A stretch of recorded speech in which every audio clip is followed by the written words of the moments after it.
My mother-in-law didn't just hate me. She tried to teach me a lesson by pushing me down the stairs. But she never expected who would show up at the hospital and what he would do to her. Stick with me while I share my story.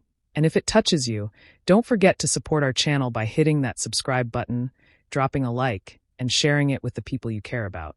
My name is Ava Coleman, and I married a man named Luke Harrison 3 years ago. When we first met, Luke was sweet, gentle, and patient. I thought I was marrying into a loving family, but I quickly learned the truth.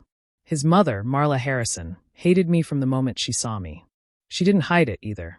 She looked me up and down, as if she was inspecting something cheap that Luke had brought home. She smiled, but it wasn't a friendly smile.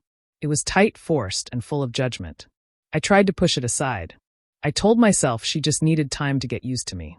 After all, some mothers struggle when their sons get serious with someone. But as time went on, it became clear. Marla didn't want to get used to me. She didn't want me in Luke's life at all. From the start, she criticized everything I did. My job wasn't good enough. My clothes were too simple. My cooking wasn't the way Harrison women cooked. Even the way I laughed irritated her. She found something wrong with every single thing I did. She'd say things like, "Luke deserves a woman with ambition," or, "You just don't seem like the type who can take care of a household." She said it casually, like she wasn't trying to hurt me, but every word felt like a small cut. I tried to be patient. I tried to be respectful. I even tried to involve her more, hoping that maybe she'd soften toward me. I'd ask for her opinion when decorating, or invite her to join us for dinner. But she always took those moments to point out something else I wasn't doing right. Luke didn't help much either. He grew up with a mother who controlled everything, and he didn't know how to stand up to her. Whenever I told him how she spoke to me, he brushed it off with, "That's just how she is," or "She doesn't mean it." So I learned to hold my tongue, to smile politely, and to focus on keeping the peace, even when I felt myself breaking on the inside. But things didn't get better. The tension only grew, little by little, until being around her felt like walking through a room full of hidden traps. I felt like one wrong word, one wrong choice, would lead to another attack. I could sense something building inside her, something dark and uncontrollable, like she wasn't just irritated anymore. She was angry that I existed. And deep down, I knew it was only a matter of time before something bad happened. I just didn't know how far she would go. In the first year of our marriage, I kept telling myself that things would settle down. Luke was a good husband, gentle, caring, and always trying to keep the peace. But he had one flaw that slowly started to feel like a crack in our marriage. He couldn't stand up to his mother. Whenever Marla pushed, he folded. Whenever she criticized me, he acted like she didn't mean it. He treated her comments like harmless habits instead of the sharp knives they truly were. It didn't take long before Marla started creating problems just to stay in control. She would show up at our house without calling, letting herself in with the spare key she had demanded from Luke. Sometimes I'd come out of the shower and find her sitting in our living room like she owned the place. Other times she'd bring groceries we didn't ask for, then criticize me for what I bought. She'd walk around our home pointing out things that were wrong. The curtains I chose, the plates I liked, even the scent of the candles I used. She mastered the art of backhanded compliments. "You look nice today, Ava, finally wearing something flattering." Or, "You're getting better at cooking. I guess practice really does help." She always smiled afterward, as if she expected me to thank her for insulting me. What hurt more were the things she whispered to Luke when she thought I wasn't listening. I'd hear bits and pieces. "She's using you. You work too hard for someone who doesn't appreciate you. You could have had someone better." And Luke never corrected her. He didn't agree, but he didn't defend me either. He'd just tell her to stop bringing drama into our home. But that was it. No firm boundaries. No consequences. I tried to stay calm for Luke's sake. I tried to tell myself that marriage meant compromise, and dealing with in-laws was part of the package. I kept reminding myself that one day, Marla might soften. Maybe she'd see that I truly loved her son. But deep down, I knew I was hoping for something that was never going to happen. Everything changed when I got pregnant. Instead of being happy for us, Marla looked at me like I was hiding a bomb under my shirt. She didn't congratulate me. She just stared for a long moment and said, "Well, I hope you're ready for this. Being a mother isn't easy. Some women just aren't cut out for it." It was the first time she didn't bother pretending to be subtle. Every time she came over after that, she commented on my body, my diet, the way I walked, the way I sat, like she was waiting for me to slip up so she could say, "See? I told you she wasn't ready." She even told Luke that I looked too fragile, that I was irresponsible, and that she worried the baby wouldn't be safe with me. I could feel the pressure building every day. The more my belly grew, the more her resentment grew with it. And with Luke too afraid to confront her, I felt more alone than ever. I knew she didn't just dislike me anymore. She was searching for proof that I didn't deserve the life I had with her son. And when she couldn't find any, she decided to create it herself.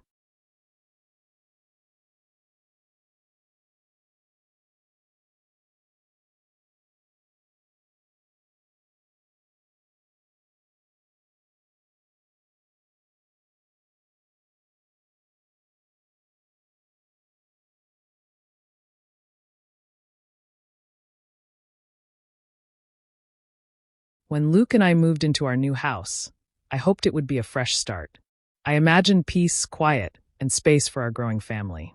But Marla found a way to turn even that into chaos. The first time she walked through the door, she didn't congratulate us or say the house looked nice. She just scanned the rooms and said, "This is what you chose," like we had ruined her personal dream. Every room had a problem. The living room was too plain. The kitchen wasn't functional enough. The nursery colors were all wrong. She even questioned the layout of the furniture, insisting Luke move things around while I stood there watching her rearrange our home like it belonged to her. It only got worse from there. She tried to take over every decision about the baby. She criticized the doctor I chose and demanded we switch to one her family had used. She brought brochures for different cribs and strollers, insisting the ones we picked were cheap or unsafe. She wanted the nursery built to her taste, from the paint color to the wall art. It felt like she was preparing for her own child, not mine. At first, I stayed quiet. But one afternoon, when she barged into our house without knocking and started pulling things out of the nursery closet, something inside me snapped. For the first time, I told her directly, "You don't get to make these decisions. This is our home. This is our baby." She froze, staring at me like she couldn't believe I had spoken to her that way. Then her face hardened. She accused me of trying to control Luke, of trying to separate him from his family, of turning him into someone she didn't recognize. In her mind, I was the one causing all the tension, not her constant interference. When Luke came home, she immediately threw herself into his arms and cried, telling him I had disrespected her and that I was trying to shut her out. Instead of standing by me, Luke looked uncomfortable and asked me to just let it go. He didn't correct her lies. He didn't defend me. He simply took the easy way out, like he always did. That night, I sat in our kitchen feeling completely alone. I finally picked up the phone and called my father, Richard Coleman. My dad had always been the calm, steady type, someone who didn't speak unless he had something worth saying. When I told him what was happening, he went quiet for a long moment. Then he said, "Ava, she's escalating. Be careful." I tried to brush off his warning. I told him it was just normal tension between a mother-in-law and daughter-in-law. I said she would calm down eventually. I wanted to believe that things wouldn't get worse, that this was the peak of her anger. But my dad was right. She wasn't calming down at all. She was building up to something. And I didn't see it until it was too late. A few days after setting boundaries with Marla, Luke forgot some important documents he needed for a morning meeting. He had left them at his mother's house the night before. He was already running late, so I offered to drop them off for him. I didn't want to go, but it felt like the easiest way to avoid another argument between him and his mom. When I pulled up to Marla's house, the place felt strangely quiet. I expected her to ignore me or maybe make a few comments about how careless Luke was. Instead, she opened the door with a stiff smile, the kind that didn't reach her eyes. I handed her the documents, planning to leave immediately, but before I could step away, she asked me to come inside for just a moment. Something in her tone made my skin crawl, but I stepped in anyway. The moment the door closed, her whole expression changed. The fake smile dropped. Her eyes hardened.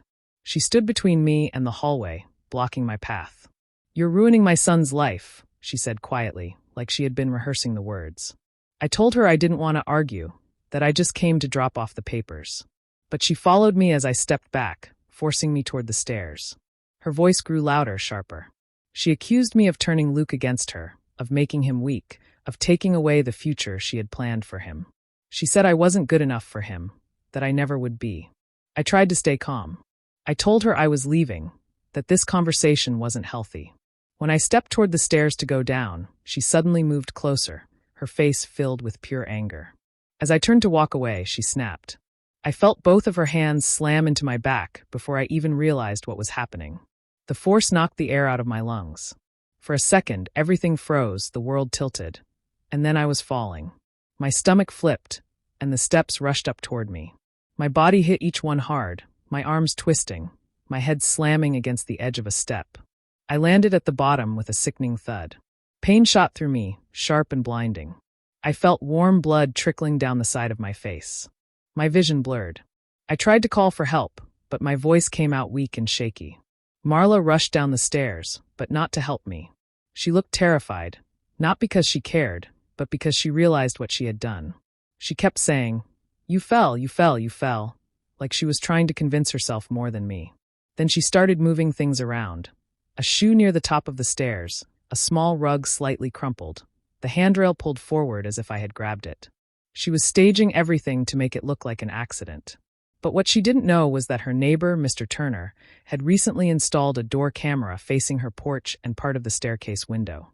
It recorded the entire scene through the narrow glass panel. The shove, the fall, the panic afterward. I didn't know that yet. All I knew was that I was lying at the bottom of those stairs, hurt, scared, and realizing that Marla hadn't just hated me. She was willing to destroy me. When I opened my eyes, everything felt blurry and heavy, like my head was filled with sand. The sharp hospital lights made my temples throb. I tried to move, but pain shot through my side. A nurse leaned over me and gently told me I was safe. She said I had a mild concussion, bruised ribs, and a sprained wrist. Hearing those words made everything from the staircase rush back into my mind. Before I could fully process it, Luke walked into the room. His face looked tight, worried, but not in the way I expected.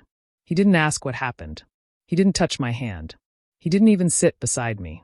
He just stood there, staring at me like he was afraid of the truth. I tried to tell him what Marla had done, but before I could finish, he shook his head hard. "Ava, no. My mom would never do that," he said. "The doctors said you fell down the stairs. Maybe you slipped. You know how clumsy you get when you're tired." His words hit harder than the stairs did. I couldn't believe what I was hearing. I lay there, bruised and shaking, and he still defended her, without hesitation. It was like he didn't care how badly I was hurt. All he cared about was protecting Marla. When I told him she pushed me, he actually sighed, like I was being dramatic. "She wouldn't hurt you," he said quietly. "I think you're upset and confused. Let's just calm down." Calm down. I almost laughed through the tears burning in my eyes. He didn't see the fear I saw in her face. He didn't see the way she staged the scene. He didn't see the hatred in her eyes when she pushed me. But instead of listening to me, he chose to believe the version of the story that made his life easier. That was the moment something inside me cracked. Not physically, emotionally. I realized he wasn't my partner. He wasn't standing beside me. He wasn't even trying to understand. He was choosing her, again and again, even now when I was lying in a hospital bed with his child inside me. I turned my face away from him and felt the tears running down my cheeks. My voice shook as I whispered, "I need to call my dad." Luke didn't argue. He didn't comfort me. He just nodded and stepped out of the room, which somehow hurt even more. With trembling hands, I grabbed my phone and dialed my father's number. When he answered, I could barely get the words out. I told him I was in the hospital. I told him I fell. Then I told him what really happened, and my voice cracked so badly that I could barely finish. He didn't ask questions. He didn't hesitate. "I'm on my way," he said, calm and firm. He arrived in less than 20 minutes. The moment he stepped into the room, I felt something shift. His face was unreadable, too controlled, too steady. He looked at my injuries, then looked at me, and I could see the anger buried under his calm expression. He didn't raise his voice. He didn't panic. He just placed his hand gently over mine and said in a low, steady tone, "Ava, I'm here now. And this ends today." My dad didn't rush to comfort me the way most parents would. He didn't panic or raise his voice. He stood there beside my hospital bed with a steady expression, like he was shutting every emotion behind a locked door so he could focus. That was how he had always been, calm in moments when everyone else fell apart. He asked me to tell him exactly what happened. I could barely get the words out, but he didn't interrupt. He didn't gasp or shake his head. He just listened, every muscle in his jaw tight, his eyes fixed on mine. When I finished, The silence in the room felt heavy. He took a slow breath, then turned to the nurse and asked her for copies of all my medical reports. His voice was polite, steady, almost gentle, but there was something underneath it, something that made the nurse move quickly without asking questions. She printed everything he requested: the concussion notes, the bruising documentation, the wrist x-ray. He slid every paper into a folder, handling them like they were evidence. Then he stepped into the hallway and pulled out his phone. I watched him through the glass window of the door. He spoke quietly, but his tone changed. It became darker, sharper, like he was speaking to someone who understood trouble the way he did. I couldn't hear the exact words, but I knew who he was calling. Someone from his old military unit. Someone he trusted.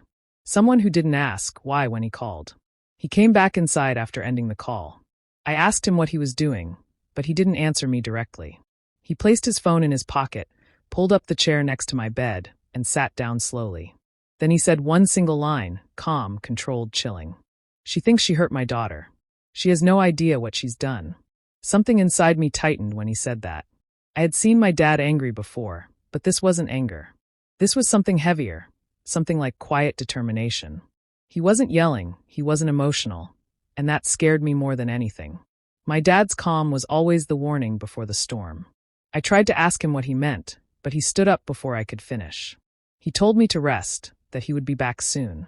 He brushed a hand over my shoulder, careful of my injuries, then walked toward the door. "Dad, where are you going?" I asked, my voice small. He paused in the doorway but didn't turn fully toward me. "I need to take care of something," he said. "You just focus on getting better." That was all he gave me, no details, no hint of a plan. Then he stepped out of the room and disappeared down the hallway with the folder of medical reports tucked under his arm. I watched him leave with my heart pounding. I didn't know what he was planning. I only knew one thing for sure.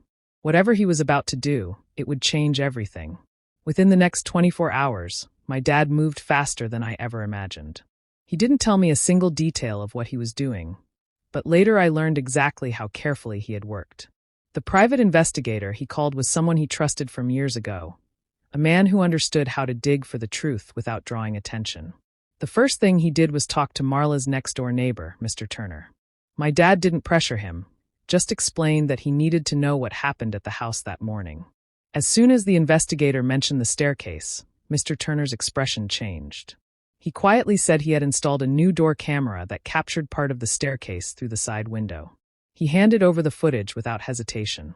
That video showed everything. It captured me handing the documents to Marla. It caught her body language, angry, tense, cornering me toward the stairs. The camera even picked up part of our argument through the open window. You could hear her yelling that I was ruining Luke's life. Then the video showed her pushing me with full force. My fall, my head hitting the step. And finally, it recorded her rushing down the stairs in a panic and staging the scene to look like an accident. It was irrefutable. My dad didn't stop there. The investigator went door to door getting statements from neighbors who had heard shouting. A few admitted they'd overheard Marla complaining about me before, saying she wished Luke would wake up and see who he married. One neighbor even remembered hearing a loud thud followed by Marla yelling my name like she was pretending to be shocked. Richard also gathered every rude text Marla had ever sent me. Most of them were subtle digs, comments about my abilities as a wife, hints that I didn't deserve Luke, or cruel remarks about my pregnancy. They weren't enough to build a case alone, but they proved a pattern of hostility. Then he organized the hospital reports, highlighting every injury that showed force. A fall that couldn't have been caused just by slipping. The bruising pattern on my back, the angle of the impact, the way my wrist bent. All of it pointed to being pushed.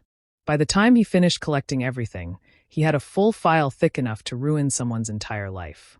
But he didn't take it to the police, not yet. Instead, he drove straight to Luke and Marla's house. He didn't warn them, didn't call ahead. He walked into their living room carrying a folder and placed it on the coffee table like it was a weapon. Marla exploded immediately, screaming that I was lying, that I was trying to destroy her. She threw every excuse she could think of, but her voice shook with fear. Luke stood behind her, pale and silent, watching the screen as my dad played the footage in front of them. When he saw the push, his face changed. His mouth opened slightly, and for a moment, he looked like he wanted to deny it, but he couldn't. He saw the truth with his own eyes. He saw the woman he defended shove his pregnant wife down a staircase. My dad didn't raise his voice. He didn't threaten. He waited until the footage ended, then looked directly at both of them. "There are two ways to handle this," he said calmly. "My way or the legal way. Both ruin you, but only one is slow." The room went silent. Marla's face drained of color. Luke looked like he was going to be sick. And my dad just sat there, quiet, steady, waiting for them to understand exactly how deep the hole they'd dug really was. Richard moves quickly once he has everything he needs. He takes the evidence to the police first.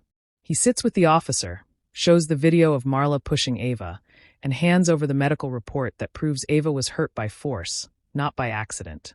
The officer watches the clip twice, his face tightening each time. He takes Richard's statement seriously and tells him the case will move fast. Next, Richard goes to Marla's workplace. He asks to speak with her supervisor and shows the same video. The supervisor's expression changes from polite to shocked. Marla had always claimed she was a pillar of the community, but now the truth is impossible to ignore. The supervisor tells Richard they will be reviewing her position immediately. Richard then goes to her church. The pastor listens carefully as Richard explains everything. He plays the audio where Marla is yelling right before the push. The pastor's shoulders slump. He says the church had always tried to help Marla control her temper, but this crosses every line. He promises to address it in the church board meeting. After that, Richard visits the HOA office. He shows them the footage and explains how Marla tried to stage the scene on her staircase. The HOA representative checks their rulebook and tells Richard she violated several safety and honesty regulations. They will be opening an investigation and issuing penalties. By evening, the news reaches Marla. Police arrive at her door. She argues, cries, and tries to blame Ava, but the officers already saw the footage. They put her in handcuffs for aggravated battery. Neighbors watch from their porches, whispering as Marla is placed in the back of the police car. Her perfect image falls apart in minutes. While this is happening, Luke keeps calling Ava. He sends long messages. He begs her to understand. He says he never wanted this. He blames shock, confusion, and fear for why he didn't defend her. He says he realizes now what happened and wants to fix things. But Ava doesn't answer him. She doesn't trust his words anymore. The moment he doubted her in the hospital is still fresh and painful. Ava sits quietly in her living room, one hand on her stomach, feeling the rise and fall of her breath. She doesn't need to speak or explain anything. Richard stands beside her, calm and steady, a protective force she didn't realize she would need this much. She sees him watching her with a firm promise in his eyes. She's safe now. Marla's world falls apart in a single day. Ava's world begins to steady again. And Richard makes sure nothing and no one will hurt his daughter or her baby again. After Marla was arrested, Ava knew she couldn't risk being around her anymore. She immediately filed a restraining order, making it clear that Marla could not come near her or the baby. She wanted a clear line, a safe boundary that couldn't be ignored. The legal process moved quickly, and within days the court issued the order. For the first time in months, Ava felt a small sense of relief. At the same time, she made a decision about her marriage. She filed for divorce from Luke. She listed emotional abandonment and the unsafe environment he allowed as the main reasons. She couldn't stay with a man who defended his mother while she was being hurt, especially while she was pregnant. She knew it would be hard, but Ava realized that protecting herself and her child had to come first. Luke tried to convince her to change her mind. He promised he would do better, that he would finally stand up to Marla, that he would be the husband and father she deserved. But Ava saw through his words. He had already made his choice when he failed to defend her at the hospital. Promises now didn't undo the past, and she refused to raise a child around people who excused abuse and cruelty. Her father, Richard, stepped in immediately. He helped her move into his home, making sure she and the baby would be safe and comfortable. He handled the logistics, unpacked boxes, and even decorated the nursery so it was perfect for a baby. When Ava expressed doubt and sadness over the marriage ending, Richard said gently but firmly, "You didn't lose a husband. You lost a weight." Those words stayed with her, giving her strength she hadn't realized she had. Once settled, Ava focused on rebuilding her life.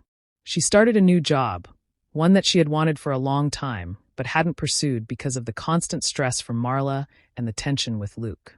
Her work gave her purpose and a sense of independence she had missed.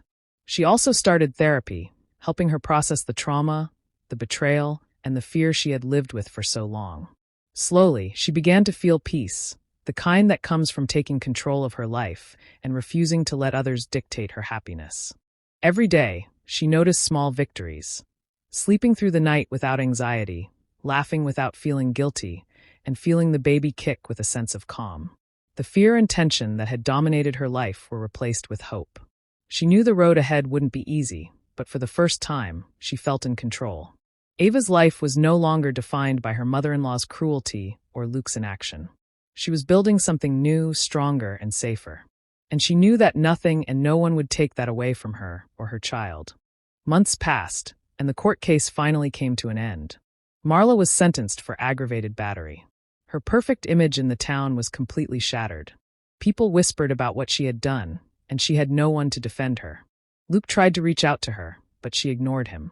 For once, she was alone and facing the consequences of her actions. As for Luke, he was left humbled and ashamed. He called Ava over and over, begging for forgiveness, promising he would change, and saying he realized the mistakes he had made. But Ava didn't respond. She had learned that some actions couldn't be undone with words, and some people couldn't be trusted to put her or her child first. She had chosen to protect herself and her baby instead of holding on to someone who had abandoned her when she needed him most. Eventually, the day came when Ava gave birth. Her daughter, Harper, was healthy, crying loudly and perfect in every way. Holding her in her arms for the first time, Ava felt a wave of love and relief she hadn't known she could feel. All the fear, pain, and betrayal seemed to fade a little with that first glimpse of her child's tiny face. Richard was there by her side, steady and strong, his hand resting on her shoulder. He had become her protector, her safe place, and her family in every sense that truly mattered.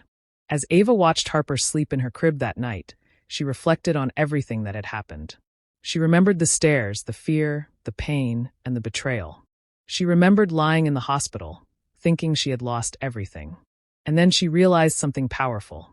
Falling down those stairs wasn't the moment her life broke. It was the moment she finally stood up. She thought about how much she had survived, the emotional abuse, the manipulation, the fear, and the betrayal. She realized that facing all of it, standing up to it, and protecting herself and her child had made her stronger than she ever imagined. It wasn't the fall that defined her. It was how she chose to rise after it. Turning to Richard, she whispered, "Thank you for always being here, for never letting me face this alone." He gave her a reassuring smile, squeezing her hand gently. She felt safe, loved, and ready to live her life on her terms. Ava wanted to leave a message for anyone listening, anyone who had been betrayed or hurt. She wanted them to know that survival was possible, that strength could be found in unexpected places, and that family wasn't always about blood.